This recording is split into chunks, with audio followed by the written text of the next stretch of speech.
Hello and welcome back to the Jewish Chronicle Israel War Briefing podcast.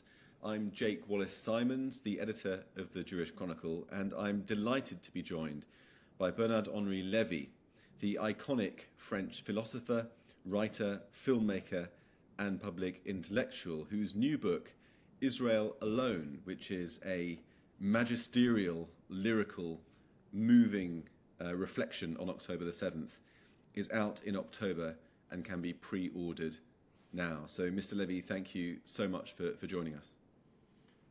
Thank you to host me. Pleasure. I thought I'd just begin by asking you about the title of the book, Israel Alone. Can you compare Israel's loneliness before October the 7th, because it was lonely then, to its loneliness now, and maybe think about where it might go over the next year? Of course, Israel was already alone before. And by the way, Israel has always been more or less alone. But it becomes a real problem because Israel, after October 7, is fighting a war. And a war for its existence, of course, but also for all of us. It's a war for freedom, against terrorism, against radical Islam everywhere.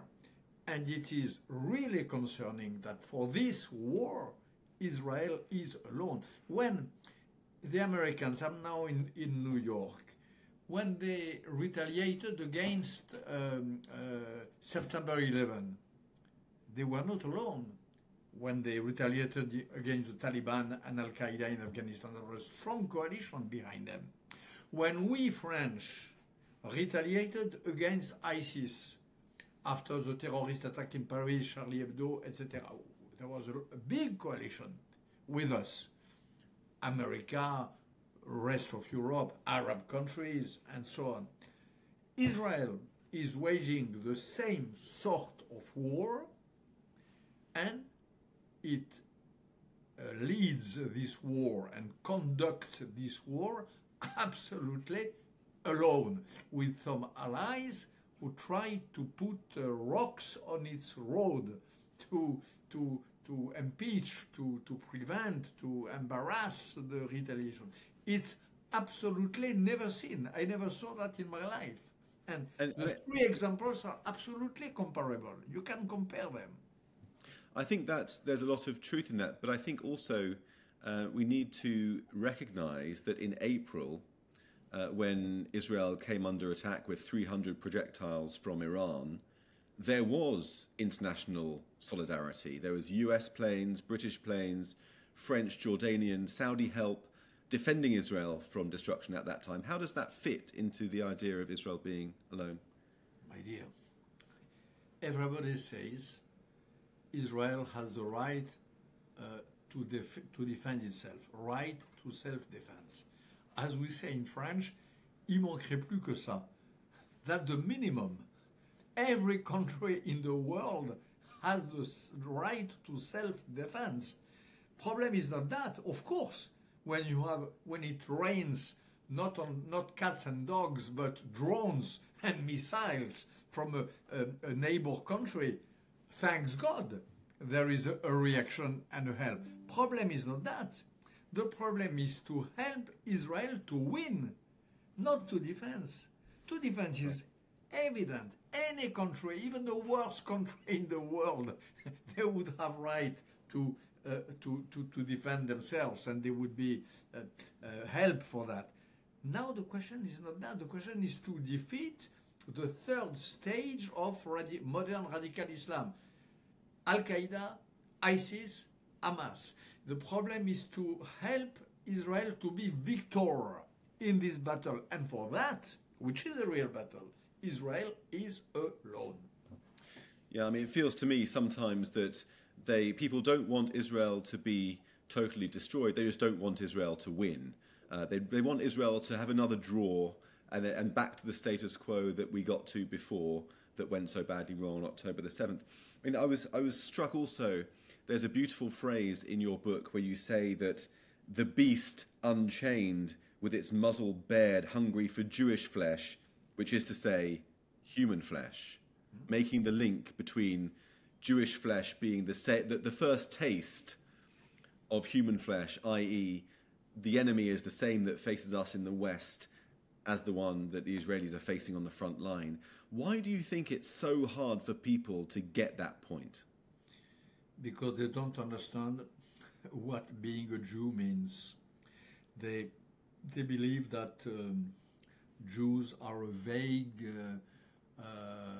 Oriental tribe which should be, of course, vaguely defended, preserved as a rare species, but they don't understand that being a Jew means being at the core of humanity.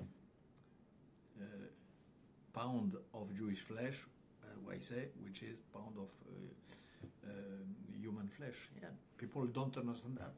There is a misunderstanding complete, even among the allies of Israel, the so-called allies or the committed allies. There is an absolute ignorance about what Judaism means, not for Jews, for the rest of the world, for the planet. This is, by the way, in America, one of the danger which I see coming since 20 years, since I wrote an old book called American Vertigo. There is a danger which is the following, not exactly anti-Semitism, but the following question. We have nothing against Israel. We don't hate the Jews. We just don't understand why Israel is so important. Why so much diplomacy? Why so much headache? This is what you hear in Nebraska, in Idaho, in South Dakota. Why so much headache, so much money, so much diplomacy, so much trouble with neighbor countries, so much problems with the barrel oil price, blah, blah, blah, for this little tiny country, big like two French departments.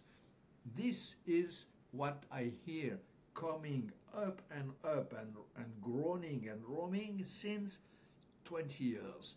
And this is a danger for Israel.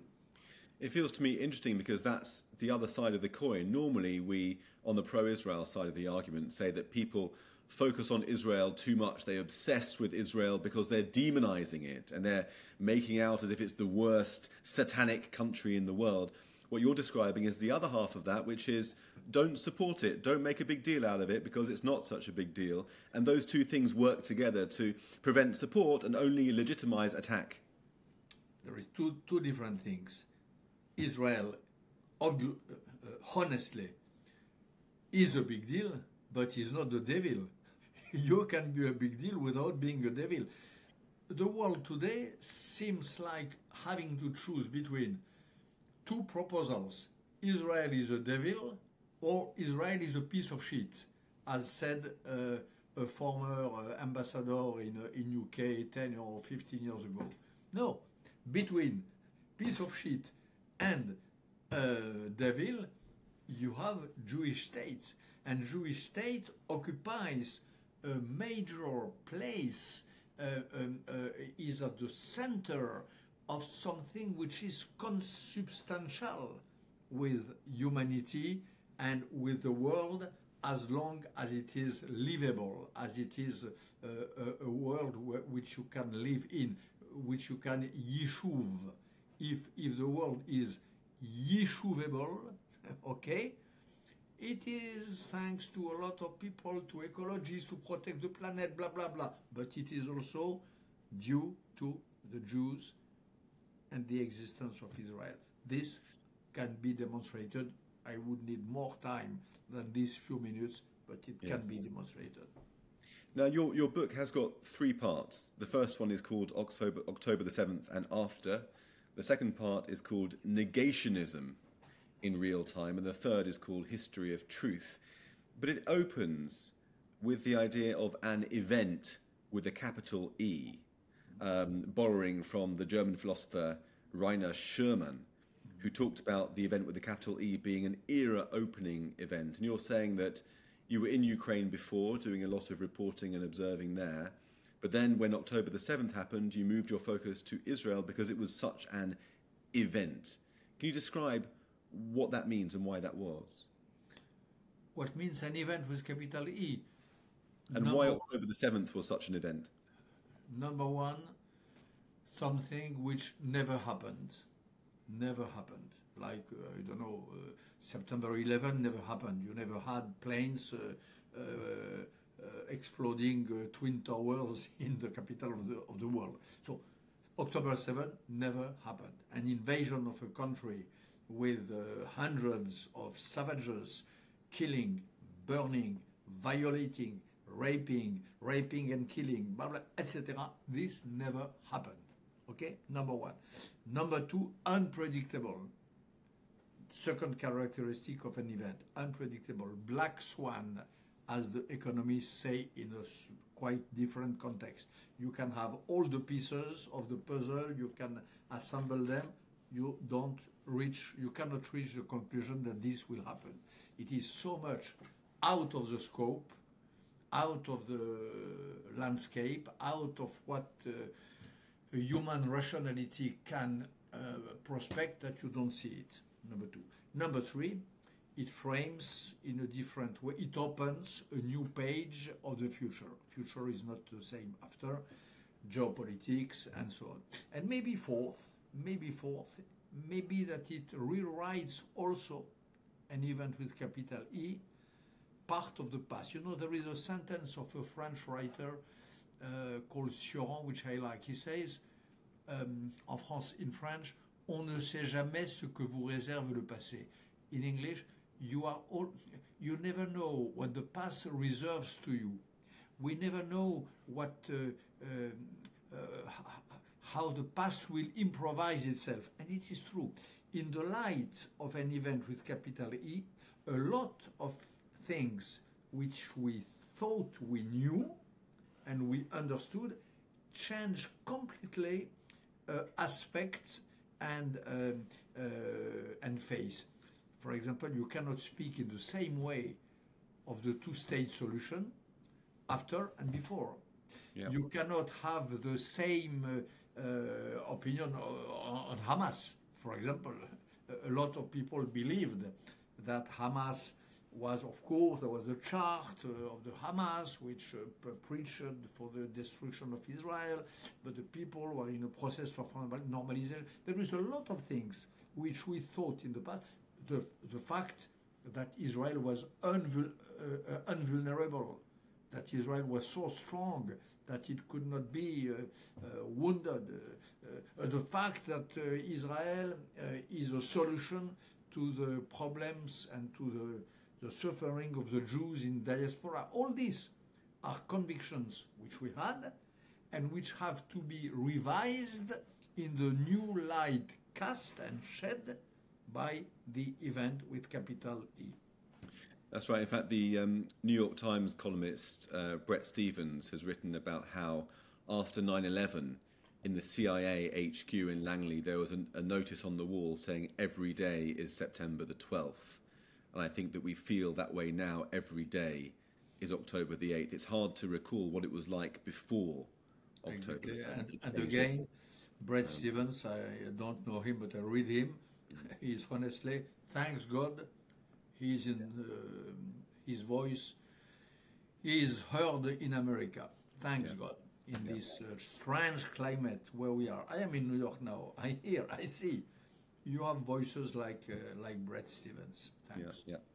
Now you talk about an empire of Hamas, by which I believe you mean the network of support that Hamas enjoys, stretching, webbing across the world, not just in the Middle East, but also into our university campuses and onto our streets and elsewhere. What do you think that says about never again? First of all, it's very important because all the anti-Israel protesters act as if Hamas was a poor little thing, cornered in a poor little stretch of earth, and so on. No, Hamas is a huge force, because Hamas is not Hamas.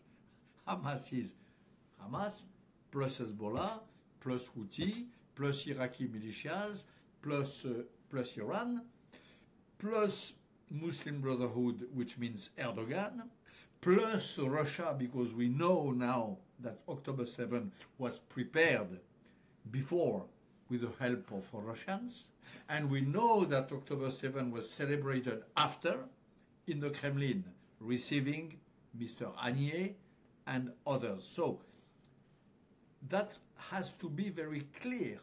Hamas is the emerged piece of a huge iceberg of forces.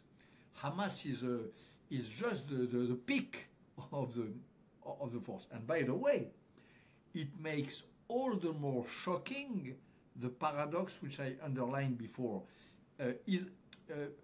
When we had to face Al-Qaeda, Americans, Al-Qaeda was nothing really. Al-Qaeda was just Al-Qaeda plus the Taliban's. Okay, it was really circled. ISIS was strong. They had a stronghold in Raqqa, a stronghold in Mosul, but no support, no international support for ISIS. I don't remember of any country, regular country, celebrating ISIS, saying that they were right.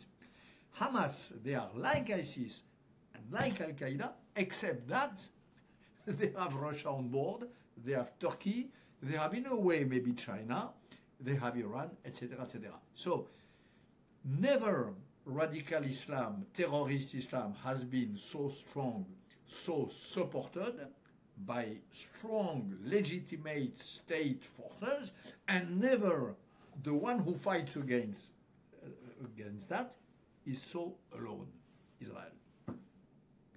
Yeah.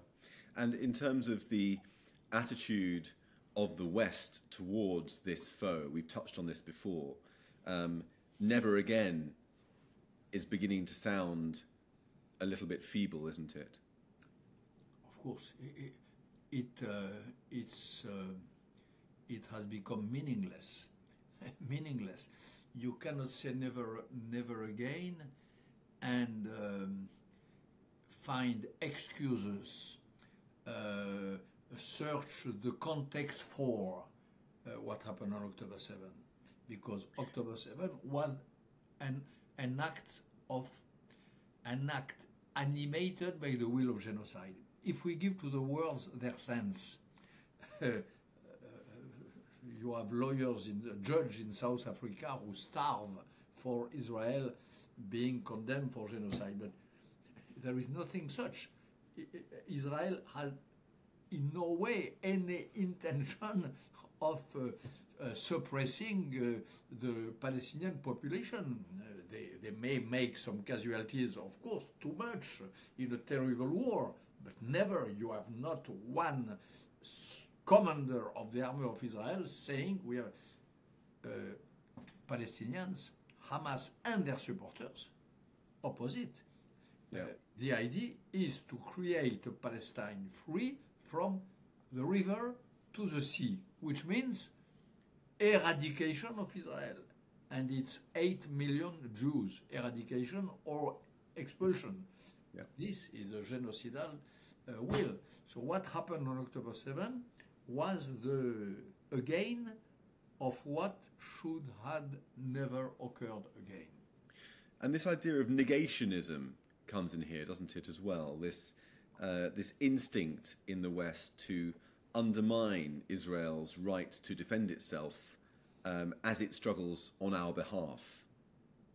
Can you talk a little about negationism as you describe it in part 2 of your book? In October 7, 2 events occurred. First event, the one we described before. Okay? Second event, the eradication of the first one. The second event was the negation, the denial, the erosion, and the minimization of the first. The world spent an incredible energy. I never saw that in my life. I covered wars. I was on many battlefields. I covered for press genocides. I never saw so much efforts, so much energy to deny a crime which was unprecedented. Energy from the UN to the NGO, to the Red Cross, to the political parties, to the lady advisor for... Francesca Albanese. I'm sorry? Francesca Albanese, the UN Special Rapporteur. This is the UN, Francesca Albanese, and you have another lady who was advising David Cameron, your Minister of Foreign Affairs at the time, dealing with matter, gender equality and so on at the cabinet of David Cameron. I quote her in the book. I name and shame her. She also denied. She tried to convince her boss and the cabinet that the women raped in the kibbutzim should not be believed only on their word, that for the first time in the recent sequence we had to listen twice and to look twice before believing the testimony of a woman and so on. So there was a never seen effort to erase the event, to cross it, cross the event. Yeah. So the death almost is a second death. And it was a second assassination. Yeah. What do you do when you want to kill? When you want to kill twice, you just deny that you killed first, and then you kill twice. That's what happened with the deaths of Holocaust, and that's what happened with the deaths of what is happening now, with the deaths of the October 7th. Now this sort of brings us on to the third part of the book about history and truth, and you begin this section with a question: why Israel? And it's one that you describe as you say the answer is simple because it's complicated. So why Israel? That is the question that I mentioned at the beginning of our conversation, this question which you hear in South Dakota and in Nebraska. Why? Because anti-Semitism, because Holocaust, because this old, persistent hatred, because there had to be somewhere in the world a place, even tiny, even the band of earth where the Jews can be safe, where any of us, if dark times come back, knows that he will have a shelter. Jews since at least Roman times, they have had nowhere to be really safe. They were safe for a moment, and then they were ransomed, and then they were expelled, and then they were called back, ransomed again, and so all the history of the Jews is that. Israel was the formula to have for the Jews a safe place. All America now speaks about safe spaces in university, in campuses for minorities, and so everyone wants a safe, and it's right. But safe space against mass murder, this is the minimum. And this minimum is this little Israel. This is why.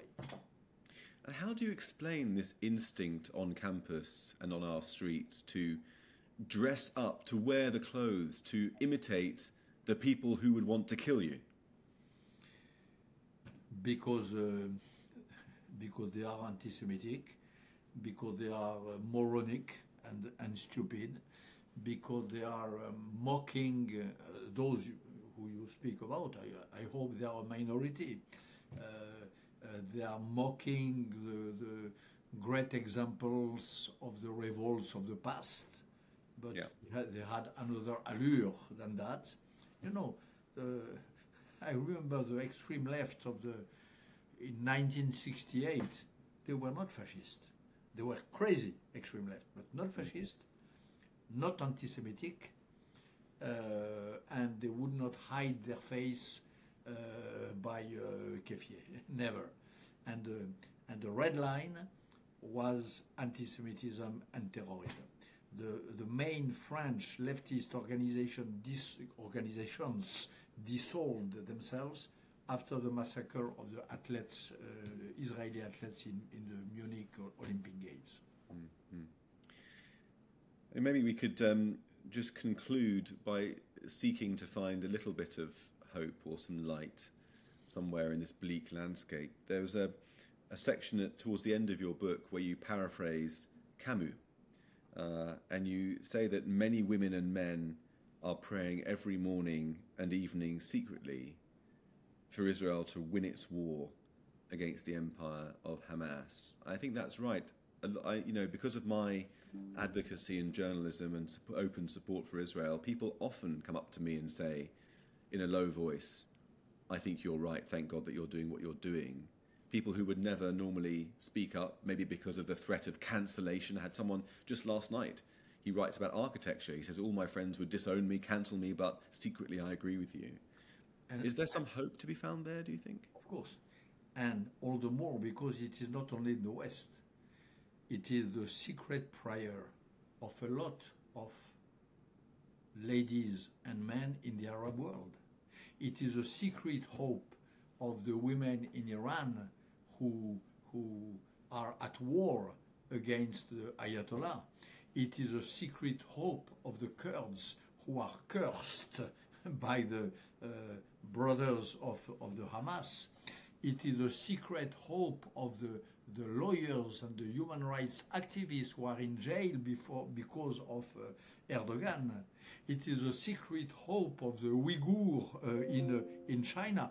All these people, all these international of freedom knows that Israel has their flag up and that the victory of Israel would be their victory all over the world. Not only the French or the Brits who feel that there are a problem of immigration. No. The free spirit, even of the darkest country in the world, they bless Israel, pray for Israel, and wish for the victory of Israel. And this, of course, for me is a hope. It means that Hamas is at the center of a black empire, as I said before.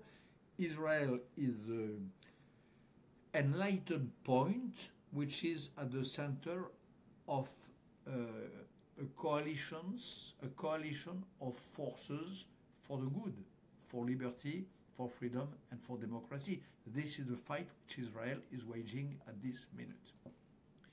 That's right. I would only add to that it's also the secret hope and also the not so secret hope of many Arab citizens in Israel, both Muslim and Christian, who very much not just want to protect their Jewish compatriots, but are putting their lives on the line in some cases to help Israel to win. Bernard-Henri Lévy, that's all we have time for. Thank you so much for joining me. Your book, Israel Alone, is out in October, can be pre-ordered now, and I hope we have a chance to speak again at some point. Why not? Pleasure. Thank you. Bye-bye. Thank you.